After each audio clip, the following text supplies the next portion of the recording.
नेपाल भारत का एक मित्र देश है। हिमालय की गोद में बसा ये देश अपनी सुंदरता और विविधता के लिए दुनिया भर में प्रसिद्ध है।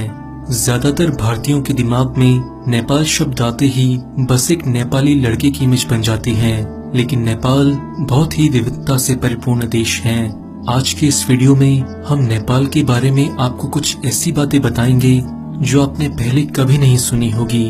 तो दोस्तों, इस वीडियो को लास्ट तक जरूर देखिएगा। जब 19वीं और 20वीं शताब्दी में पूरा भारतीय उपमहाद्वीप ब्रिटेन के कब्जे में था, तब नेपाल ही ऐसा देश था जो आजाद था। नेपाल में कोई स्वतंत्रता दिवस नहीं मनाया जाता, क्योंकि नेपाल दुनिया के उन चुनिंदा देशों में से है जो कभी किसी देश का गुलाम नहीं रहा। नेपाल को साउथ एशिया का सबसे पुराना देश माना जाता है। नेपाल में 80 जातीय समूह हैं और 123 से ज्यादा भाषाएं हैं। नेपाल दुनिया के उन अनोखे देशों में से है जहां इतनी विविधता होने के बावजूद भी आज तक कोई दंगा फसाद नहीं हुआ। हिमालय का अधिकांश हिस्सा नेपाल में आता है। हिमालय को भारत की सरजमी से देखते हुए हम सोचते हैं कि हिमालय भारत का ही हिस्सा है, लेकिन ये अधूरा सच है। माउंट एवरेस्ट के साथ साथ हिमालय का अधिकांश हिस्सा नेपाल में आता है। दुनिया में नेपाल का झंडा ही ऐसा है जिसके 4 कोने नहीं हैं। इसके अलावा सभी देशों के झंडों के 4 कोने होते हैं। नेपाल के झंडे में 2 ट्रायंगल हैं, जिनमें से एक ट्रायंगल हिमालय की पहाड़ियों का प्रतीक है, तो दूसरा ट्रायंगल नेपाल के 2 धर्मों का, हिंदुइज्म और बुद्धिज्म का प्रतीक है। नेपाल दुनिया भर में अपने खूंखार गोरखा सैनिकों के लिए प्रसिद्ध है। गोरखा सैनिकों का मूल सिद्धांत है कि डरपोक होने से ज्यादा अच्छा है मर जाना। भारत की आजादी के समय ब्रिटेन की आर्मी गोरखा की बहादुरी से इतनी प्रभावित हुई कि वो अपने साथ बहुत सारे गोरखास को ब्रिटेन ले गई, और आज भी ब्रिटेन की आर्मी में गोरखास की संख्या 4000 से ज्यादा है। आज इंडियन आर्मी में गोरखा की 7 रेजिमेंट और 40 बटालियन हैं, जिसमें 40,000 से ज्यादा गोरखा भारत की रक्षा करते हैं। अगर गोरखाओं की बहादुरी की बात करें तो ब्रिटिश आर्मी के दीप प्रसाद का नाम तो दुनिया भर में प्रसिद्ध है।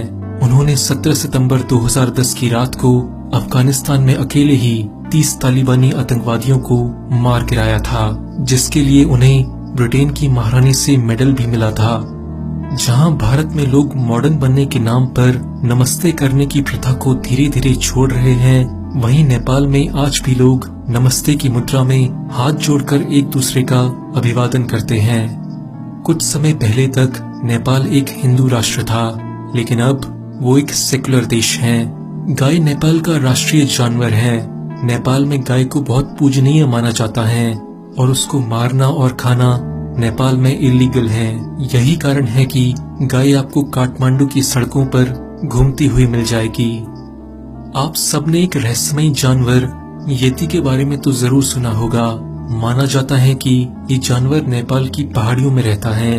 माउंट एवरेस्ट पर सबसे पहले चढ़ाई करने वाले एडमंड हिलेरी ने भी इस जानवर को खोजने के लिए एक अभियान चलाया था। नेपाल की खूबसूरती का आप इसी बात से अंदाजा लगा सकते हैं कि नेपाल में वर्ल्ड हेरिटेज साइट्स की सबसे ज्यादा डेंसिटी यानी कि घनत्व है। काठमांडू वैली के 15 किलोमीटर के अंदर ही 7 से ज्यादा वर्ल्ड हेरिटेज कल्चरल साइट्स हैं।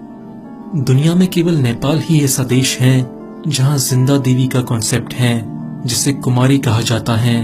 कुमारी का मतलब नेपाली में वर्जिन होता है।